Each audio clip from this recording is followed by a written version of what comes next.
नमस्कार, स्वागत है आप सभी का। एफएम न्यूज देख रहे हैं आप और आपके साथ मैं हूं नितीशा बंसल। 3 बजने वाला है और वक्त हो चला है एक ऐसे मुद्दे पर बात करने का जो आपसे जुड़ा हुआ है, जो जन सरोकार से जुड़ा हुआ है। आज हम आपको लेकर चलेंगे इटावा, और इटावा के एक स्कूल में एफएम न्यूज ने किया है रियलिटी चेक।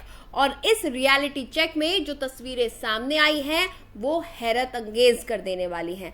दरअसल ये एक प्राइमरी स्कूल है और इटावा के बड़पुरा ब्लॉक का ये प्राथमिक स्कूल है। यहाँ पर जब एफएम न्यूज की टीम पहुंची इस रामपुरा विद्यालय में, तो आप देखिए क्या कुछ देखने को मिला है। दहलीज से तमाम प्लास्टर झड़ रहा है, कमरों में सामान पड़ा हुआ है, कंस्ट्रक्शन का सामान है, बल्लियां पड़ी हुई हैं, खिड़कियों पर कोई दरवाजे नहीं है, खिड़की को आप बंद नहीं कर सकते हैं। अगर आंधी तूफान आए, बारिश आए तो पूरा का पूरा पानी इस क्लासरूम के अंदर आएगा। बच्चों के बैठने की समुचित व्यवस्था नहीं है, दरियों पर बच्चों को बैठाया हुआ है, संकरी सी दरिया बिछाई गई है, एक के पीछे एक लाइन में बच्चे यहाँ बैठ गए हैं।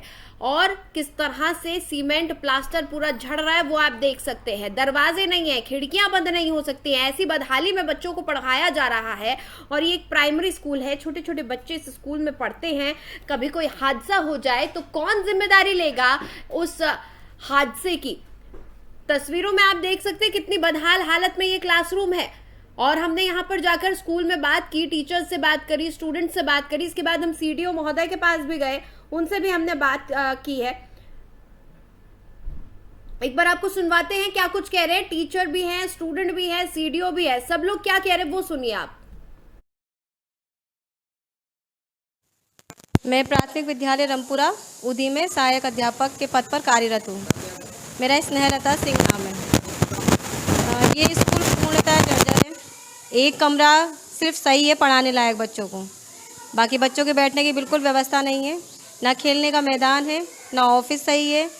बच्चे एक ही रूम में बैठ के पढ़ते हैं सभी। क्या नाम बेटा? आरती। कौन सी क्लास में हो? 5। अच्छा, कहाँ पढ़ती है? कौन सा स्कूल है? विद्यालय। कौन सा गांव? गांव कौन सा है? रामपुरा। क्या दिक्कत क्या है स्कूल में? इधर पानी भर जाता है, हम लोग को बैठने की जगह नहीं है। तेज आवाज बोलो। अच्छा, हाँ, क्या दिक्कत है? उधर बैठ नहीं पाते हैं, कभी भी गिर जाएगी, हम लोग मर जाएंगे। अच्छा, पानी भर जाता है स्कूल में। नया स्कूल बने। चलो ठीक है। मेरी जानकारी इसकी नहीं थी, जानकारी आपकी थी, मेरी अभी जस्ट मिली। मैं इसको अभी लिख पाता हूँ 1 घंटे के अंदर भेज के एक टीम वीडियो को एबीसी को, और उसके बाद तुरंत जो उसके पीछे फॉलोइंग एक्शन होगा कि उसके लिए क्या करना चाहिए वो। कि मुझे ऐसा लगता है कि सही नहीं करें, क्योंकि मुझे तो 1 वर्ष हो गया और मेरे सामने कोई एप्लीकेशन नहीं आया, लेकिन हो सकता है, ऐसा मैं इनकार नहीं करता कि कभी उन्होंने दिया हो। लेकिन आज आप कह रहे हैं, मैं तुरंत इसको दिखवाता हूँ किसको।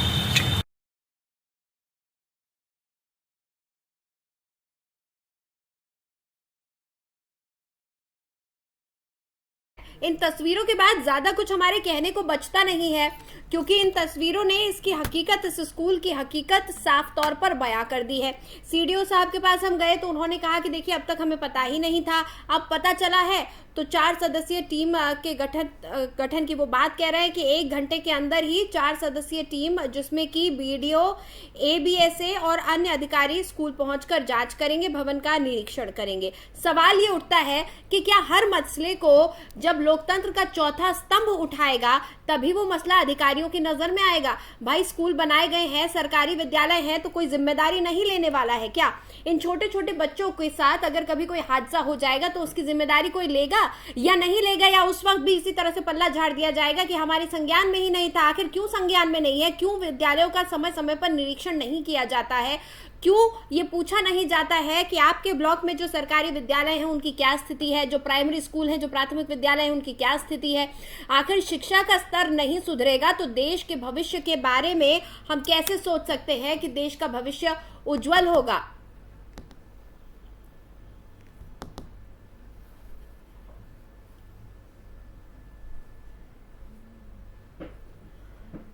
आपने सुना, टीचर खुद बता रही हैं कि बच्चों के खेलने के लिए यहाँ पर मैदान भी नहीं है, एक क्लासरूम है और उसी में बच्चों को बिठाकर पढ़ाया जाता है। दफ्तर भी ठीक से नहीं बना हुआ है, कहीं भी कोई भी व्यवस्था इस स्कूल में नजर नहीं आ रही है। एक बार फिर आपको बता देते हैं ये कौन सा स्कूल है। ये है इटावा के बड़पुरा ब्लॉक का प्राथमिक विद्यालय रामपुरा। यहाँ पर एफएम न्यूज की टीम पहुंची और इसकी बदहाली को देखकर हमने सीडीओ से बात की है। कुछ ही देर में हमारे साथ बीएसए महोदय भी जुड़ेंगे, उनसे भी हम सवाल करेंगे कि भाई आखिर कब जागेगा प्रशासन? क्या हर बार कैमरा लेकर ही जाना पड़ेगा तभी अपनी कुंभकर्णी नींद से जागेंगे तमाम प्रशासनिक अधिकारी? सीडीओ क्या कर रहे हैं? सीडीओ साहब, बीएसए साहब, तमाम लोग क्या कर रहे हैं? इस स्कूल के जो प्रधान अध्यापक हैं, टीचर ने बताया कि उन्होंने कई बार आगे मसला पहुंचाया है, लिख कर भी दिया है, लेकिन कोई स्कूल की तरफ ध्यान नहीं दे रहा है। आखिर स्कूल खोले क्यों गए हैं?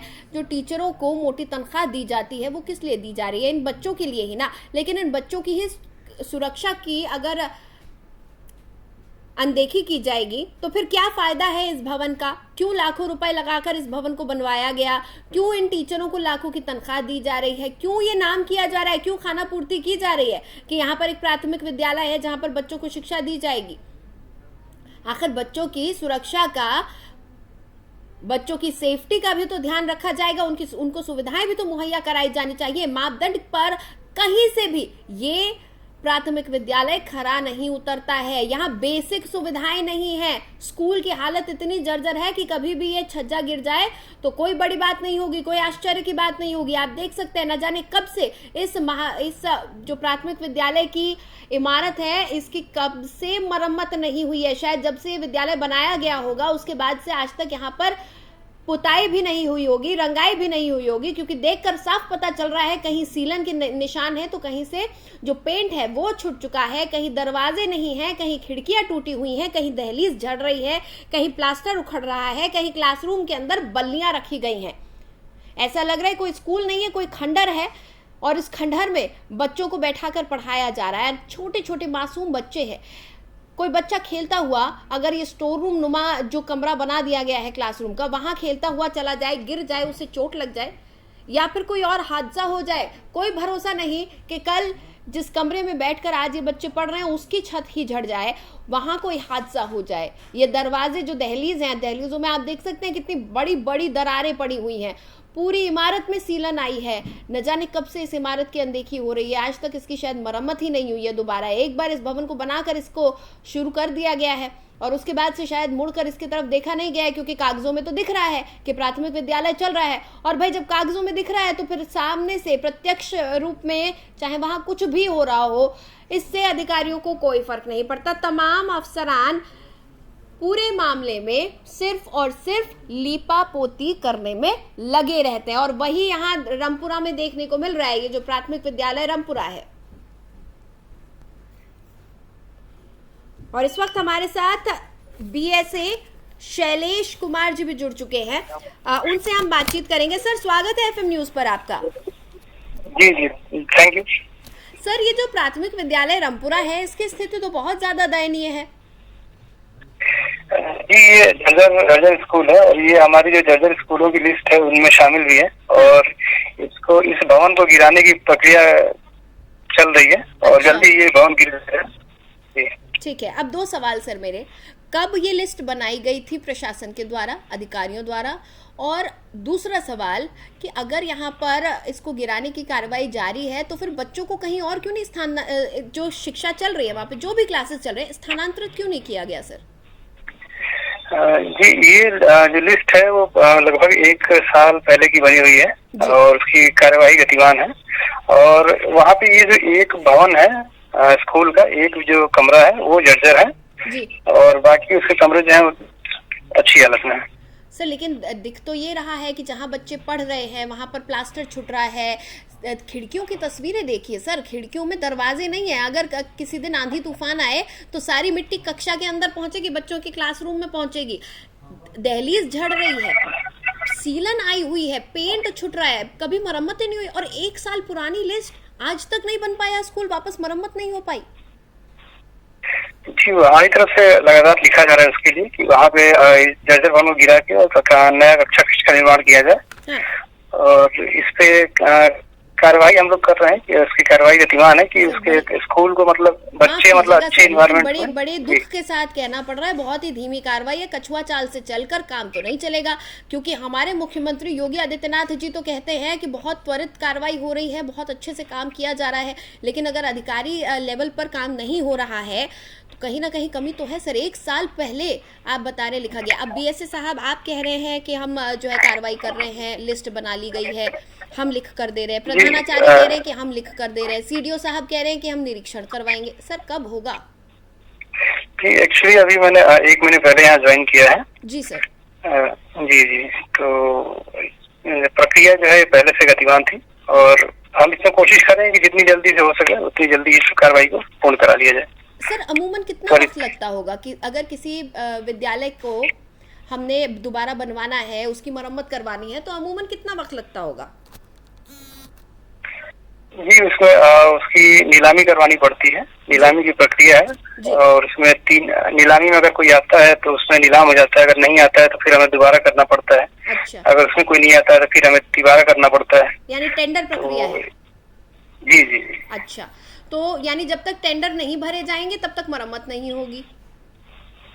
नहीं, वो जर्जर भवन को गिराने की जो प्रक्रिया है, हाँ। उसके लिए ये प्रक्रिया है। अच्छा, तो कितना लंबा, यानी इंतजार बहुत लंबा हो सकता है, जब तक टेंडर भरा नहीं जाएगा, पास नहीं होगा, तब तक यहाँ पर भवन को गिराया नहीं जाएगा, तब तक मरम्मत नहीं होगी। अरे बच्चों को कहीं और ही स्थानांतरित करवा दीजिए सर।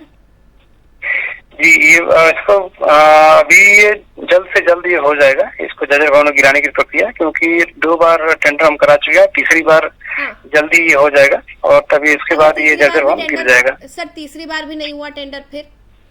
अब तो जो छोटे छोटे बच्चे हैं, प्राथमिक विद्यालय है सर, उनकी जान का सवाल है, उनकी जिंदगी का सवाल है, क्या जवाब देगा प्रशासन इन बच्चों के माँ बाप को अगर कल कोई हादसा हो जाता है?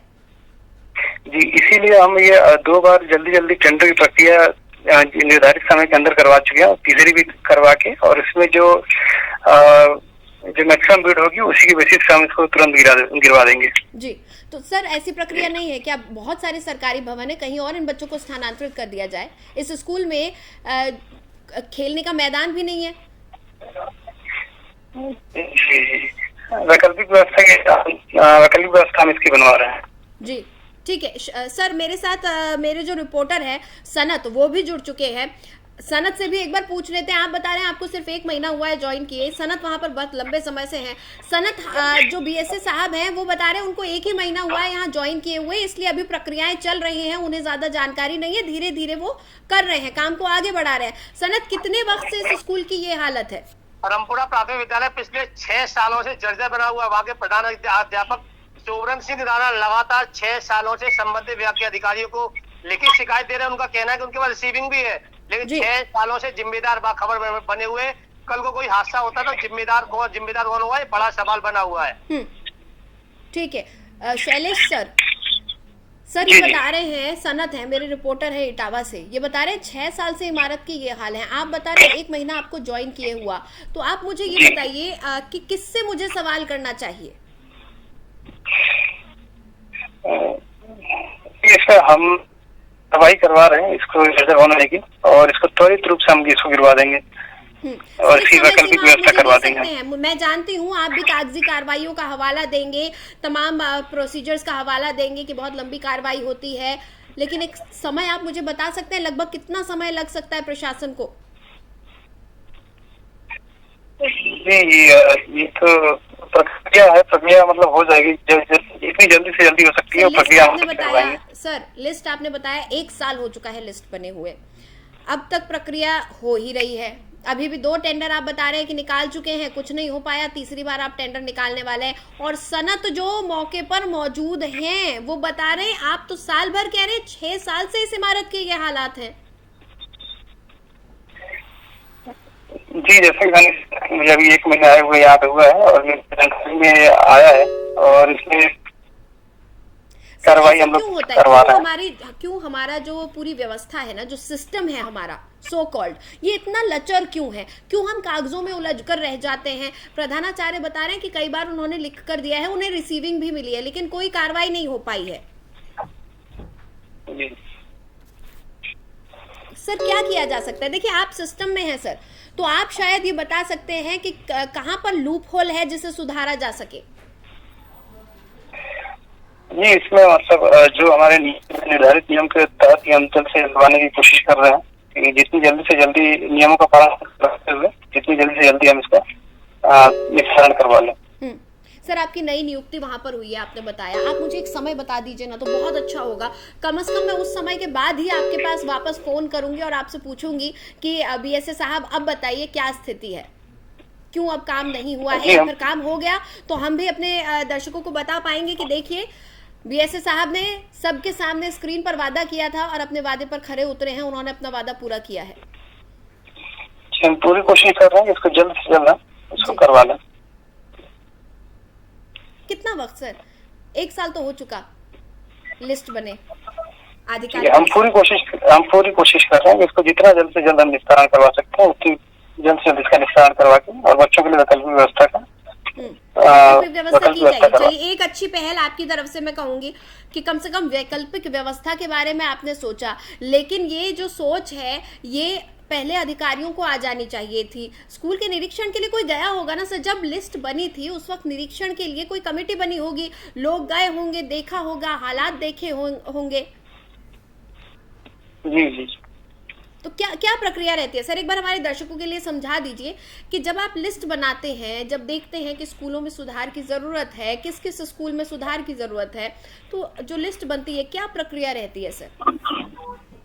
इसमें पीडब्ल्यूडी जो है वो निरीक्षण करता है, पीडब्ल्यूडी इंजीनियर निरीक्षण करते हैं जी, और उसमें जर्जर भवनों की उनकी वो बनाते हैं कौन सा भवन जर्जर है, और उसके बेसिस से फिर वो लिस्ट बना के देते हैं। तो उसके बाद फिर हमारी कार्रवाई चलती है कि उसको बिडिंग करा के उसको जल्द से जल्द गिरवाने की कोशिश चलती है। तो जब वो अपना निरीक्षण करते हैं कोई ग्रेडिंग सिस्टम भी रखा होगा कि इसमें सबसे ज्यादा मरम्मत की जरूरत है, इसमें त्वरित कार्रवाई की जरूरत है, इसमें थोड़े बहुत की जरूरत है, इसको हम बाद में भी करवा सकते हैं, कुछ ऐसा भी तो होता होगा ना सर? कैटेगराइज करते होंगे आप लोग? नहीं, ऐसा नहीं करते हैं, वो जर्जर भवन का लोग करते हैं। तो जर्जर बोल के तमाम भवन एक ही कैटेगरी में आ जाते हैं कि ये जर्जर है, इस पे करना है, फिर चाहे वो कल का गिरता आज गिर जाए वो भवन, कोई फर्क नहीं पड़ता। एक्चुअली उसमें ग्रेडिंग नहीं करते हैं। हाँ, कुछ आपके पास डॉक्यूमेंट में लिखा रहता होगा ना कि इसके हालात बहुत ज्यादा खराब हैं, यहाँ पर कितनी टूट फूट है, कुछ तो होता होगा सर, या बस आपको ये पता है कि ये जर्जर है? वो निरीक्षण करके वो हमें लिस्ट देते हैं जी, और लिस्ट करके फिर हम देखते। ठीक है, मैं सनत से भी एक बार पूछ लेती हूँ। सनत, आप बता रहे हैं कि बीते 6 सालों से इस स्कूल के यही हालात हैं, कभी कोई हादसा भी यहाँ पर पेश आया है? कभी कुछ ऐसा हुआ, किसी पेरेंट्स ने आपको बताया हो, किसी बच्चे के अभिभावकों ने बताया हो कि स्कूल में ऐसे हालात हैं, क्या कुछ वहाँ पर हुआ? लोग क्या बताते हैं? स्कूल में विजिट किया है तो वहाँ के जो प्रधान अध्यापक है शोभरन सिंह राणा, उन्होंने साफ तौर पर बताया कि 2 दिन पहले स्कूल में जो वहाँ की इमारत है, वहाँ जो भवन है उसमें सांप निकल आया था। सांप निकलने से बच्चों में दहशत फैल गई। जो स्कूल की बिल्डिंग है वो बहुत जर्जर हो गई है, केवल एक जो कमरा है वो पढ़ाने योग्य है, बकाया कमरे कभी भी टूट सकते हैं, बड़ा हादसा हो सकता है। जो वहाँ के प्रधान अध्यापक उनका कहना है कि पिछली 6 सालों से वो सीडीओ से लेकर बीएसए, एबीएसए, डीएम तमाम बड़े अधिकारियों को लिखित शिकायत दे चुके हैं, लेकिन जो कार्यवाही है कागजों में समेट कर रह जाती, कोई भी जिम्मेदार अधिकारी मौके पर नहीं जाता, और तकरीबन 6 साल हो गए स्कूल की बदहाली के लिए कोई भी सुध लेने को तैयार नहीं है। कितने बच्चे इस स्कूल में पढ़ते होंगे? लगभग तकरीबन 35 बच्चे हैं जो उस विद्यालय में पढ़ते हैं, और 35 बच्चों की जिंदगी का सवाल है, लेकिन जिम्मेदार अधिकारी उस पर कोई भी एक्शन लेने को तैयार नहीं है। सनत, आपने बताया कि एक ही यहाँ पर क्लास है जो कि ठीक है, एक ही भवन है जो ठीक है, बाकी पूरी की पूरी इमारत जर्जर हो चुकी है, तो क्या ये 35 के 35 बच्चे उसी एक भवन में पढ़ते हैं? कैसे पढ़ाया जाता है? सारे 35 बच्चे एक ही कमरे में पढ़ते हैं, बकाया जो कमरे हैं उनकी हालत काफी खस्ता हाल है, वो कभी भी गिर सकते हैं। हाँ। इसलिए एहतियात के तौर पर वहाँ के जो हेड मास्टर है उन्होंने सभी बच्चों को एक ही कमरे में शिफ्ट कर दिया, और लगातार बीते 6 सालों से वो यानी किसी भी क्लास का बच्चा हो, यानी किसी भी क्लास का बच्चा हो, उसकी पढ़ाई एक ही भवन के अंदर हो रही है। तो ऐसे में कैसे, तो शैलेश सर, ऐसे कैसे पढ़ाई होती होगी? अगर सारे क्लास के बच्चे वहीं बैठे हैं, वहीं पढ़ाई हो रही है, छोटी क्लास की भी, बड़ी की भी, 5वीं की भी वहीं हो रही है, कक्षा 1 की भी वहीं हो रही है, कैसे पढ़ाई होती होगी?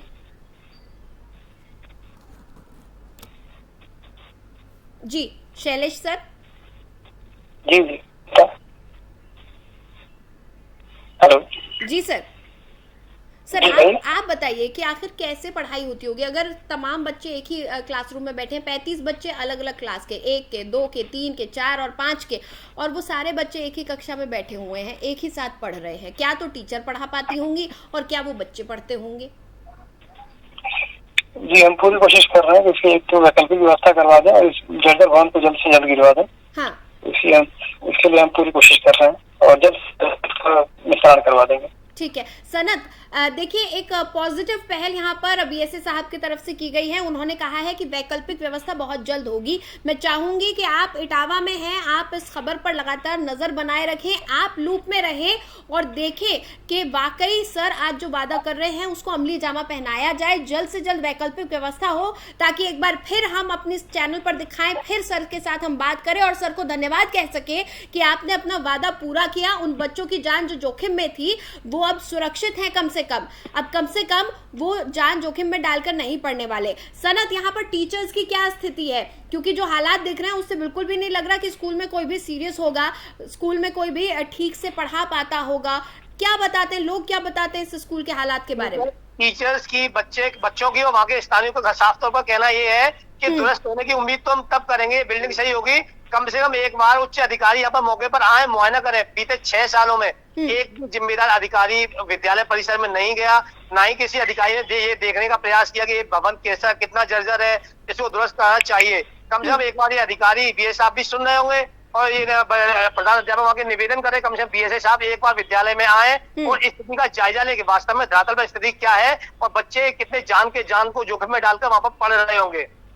ठीक है शैलेश सर, सभी की ये मांग है कि एक बार जो है कोई बड़ा अधिकारी, कोई उच्च अधिकारी, बीएसए साहब या बीएसए साहब किसी को भेजें, पर्सनल लेवल पर भेजें और एक बार देखें कि क्या हालात हैं। क्या आप समय निकाल सकते हैं? जी, मैं कल इसका निरीक्षण करता हूँ स्कूल का और वहाँ के हालात को देख के उसकी वैकल्पिक व्यवस्था बनाई जाएगी। ठीक है सनत, यहाँ पर और कौन कौन सी सुविधा है? क्योंकि देखिए अभी बीएसए साहब सीधा हमारे साथ जुड़े हुए हैं, हम पूरी की पूरी बात सर के सामने रख सकते हैं। सर को सिर्फ 1 महीना हुआ है अभी ज्वाइनिंग को, तो सर के पास बहुत अच्छा मौका है, बहुत सही वक्त पर हम सर से बात कर रहे हैं, क्योंकि सर अभी अपनी शायद लिस्ट बना ही रहे होंगे कहाँ कहाँ उन्हें सुधार करना है। तो आप एक बार बता दीजिए स्कूल में क्या क्या जरूरतें हैं। स्कूल में सबसे बड़ी बात तो ये है कि स्कूल तक पहुंचने के लिए कोई भी साधन नहीं है। स्कूल के इधर जो पहुंचने वाली रोड है वो उसमें काफी बड़े बड़े गड्ढे हो गए हैं। बच्चों को तकरीबन 6 किलोमीटर की दूरी पैदल सफर करना होता है और वहाँ पर कोई भी 2 पहिया या ऑटो नहीं पहुंच पाता है। सबसे पहले बीएसए साहब को ये वहाँ के साधन और संसाधन जुटाने होंगे और पीडब्ल्यूडी विभाग को ये रिपोर्ट भेजनी होगी कि यहाँ पर सड़क दुरुस्त कराइए ताकि बच्चे जो सुरक्षित स्कूल तक पहुंच सके। दूसरी बात यह है कि वहाँ पर जो बच्चों के खेलने के लिए कोई भी संसाधन नहीं है, वहाँ पर तमाम तकनीकी शिक्षाओं के लिए जो तमाम संसाधन जुटाए जा रहे हैं कोई भी संसाधन नहीं है, कोई प्लेग्राउंड नहीं है और भी तमाम चीजें जो वहाँ पर नहीं है, इसका अभाव है। इसके चलते बच्चों को जो अच्छी शिक्षा नहीं मिल पा रही है। यानी पूरी तरीके से जो मापदंड है, जो क्राइटेरिया सेट किए गए हैं एक प्राथमिक विद्यालय के, उन सब का उल्लंघन हो रहा है, अवहेलना हो रही है, कहीं से कहीं तक मापदंडों पर खरा नहीं उतरता है ये प्राथमिक विद्यालय, है ना सनत? जी मैम। ठीक है, और प्रधानाचार्य क्या बता रहे हैं? जो तमाम टीचर्स हैं उनको लेकर भी, नियुक्ति को लेकर भी कोई दिक्कत आती है? प्रधानाचार्य कह रहे हैं कल से विद्यालय में ताला डाल देंगे, अपने घर पे बैठेंगे और बीएस साहब जो मेरे खिलाफ कार्रवाई करेंगे हम उसके लिए तैयार है। हम लगातार 6 साल लिख के दे रहे हैं लेकिन कोई भी अधिकारी सुनने को तैयार नहीं है। कल को कोई हादसा यदि हो जाता है तो जिम्मेदारी तो कौन जिम्मेदारी लेगा? वो बहुत परेशान हो गए। तमाम बार उन्होंने कम से कम सैकड़ों पत्र लिख डाले होंगे लेकिन विभाग ने अभी तक सुध नहीं ली है। तो उन्होंने अपेक्षा की है संबंधित अधिकारी को, यहाँ के डीएम अवनीश कुमार राय से भी उन्होंने अपेक्षा की इस मामले को सुने और कम से कम एक बार इस पर संज्ञान लें तो बच्चों की जो भविष्य है वो भविष्य संवर सके। ठीक है सनत, लेकिन आप पर्सनली जाकर जो है प्रधानाध्यापक को बताइएगा कि कल बीएसए शैलेश कुमार जी आ रहे हैं, उन्होंने खुद बोला है कि वो निरीक्षण करेंगे, तो कल स्कूल में ताला ना लगाए, पहले एक बार बीएसए साहब को मौका दे। वो बता रहे हैं कि बच्चों को वैकल्पिक व्यवस्था बच्चों के लिए की जाएगी और वहाँ का स्कूल का निरीक्षण कल ही किया जाएगा, सर ने खुद ही कहा है अभी, और उसके बाद में जो भी व्यवस्था की जा सके, जो सुधार होना है उसको सर देखेंगे। तो कल ताला मत लगने दीजिएगा सनत। टीम विद्यालय में पहुंचेगी और प्रधान अध्यापक को अपडेट कराएगी कि बीएस साहब ने आश्वासन दिया है कि कल जो है यहाँ की संबंधित आपकी टीम है वहाँ पर पहुंचेगी और निश्चित तौर पर जो जर्जर भवन है उसको दुरुस्त करने के लिए जो संभव प्रयास होंगे वो किए जाएंगे। जी, और साथ में ये भी सनत ध्यान रखिएगा कि सर ने बोला है वैकल्पिक व्यवस्था की जाएगी। तो व्हीकल व्यवस्था में सर से जानना चाहेंगे, व्हीकल व्यवस्था क्या हो सकती है इस जर्जर भवन के लिए? बच्चे कहीं और शिफ्ट किए जाएंगे क्या? जी सर बता रहे हैं कि इनकी शिक्षा के लिए कहीं और भवन आवंटित करवाया जाएगा जब तक ये स्कूल रिपेयर नहीं हो जाता। मैं सही कह रही हूँ ना शैलेश सर? जी बीएसए साहब, चलिए लगता है बीएसए साहब कुछ व्यस्त हो गए हैं। बहरहाल बीएसए साहब ने खुद ये वादा किया है हमारी स्क्रीन पर आकर कि कल इस स्कूल का निरीक्षण किया जाएगा, वैकल्पिक व्यवस्था की जाएगी और उसके बाद में जो कुछ भी हो सकता है त्वरित कार्रवाई की जाएगी, जल्द से जल्द जो हो सकता है वो किया जाएगा। 2 टेंडर निकाले जा चुके हैं प्रशासन की तरफ से, तीसरे टेंडर की अब तैयारी हो रही है, तो देखना ये होगा कि तीसरे टेंडर के बाद क्या कुछ होता है। सनत, आप मौके पर मौजूद है, मैं चाहूंगी कल फिर हम एक बार फिर हम साथ जुड़ेंगे और एक बार फिर हम देखेंगे कि क्या कुछ किया गया है बीएसए साहब के आश्वासन के बाद। प्रशासन क्या अब भी जागा है या अब भी अपनी कुंभकर्णी नींद में सोया हुआ है? बहुत बहुत शुक्रिया शैलेश कुमार जी, आप हमारे साथ जुड़े, बीएसए हैं इटावा के, हमारे साथ इस कार्यक्रम में जुड़े, अपना समय दिया। साथ ही सनत आपका भी बहुत बहुत शुक्रिया, आप नजर बनाए रखिएगा। तो तस्वीरें आपने देखी इटावा के इस स्कूल की, ये तस्वीरें हैं जहां पर एक प्राथमिक विद्यालय में किस तरह से बच्चों की जान को जोखिम में डालकर उन्हें पढ़ाया जा रहा है, क्योंकि स्कूल की जो स्थिति है उसके बारे में प्रशासन को अवगत करा दिया गया है। एक लिस्ट बनाई गई थी 1 साल पहले,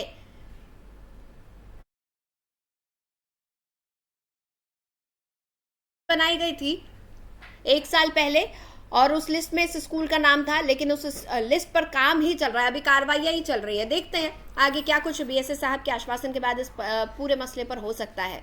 एक बार आपको दिखा देते हैं किस तरह से हमारे मेरे जो सहयोगी हैं सनत, जो मौके पर मौजूद हैं, उन्होंने वहां का जायजा लिया और क्या कुछ उन्होंने देखा मौके से एक बार आपको बता देते हैं।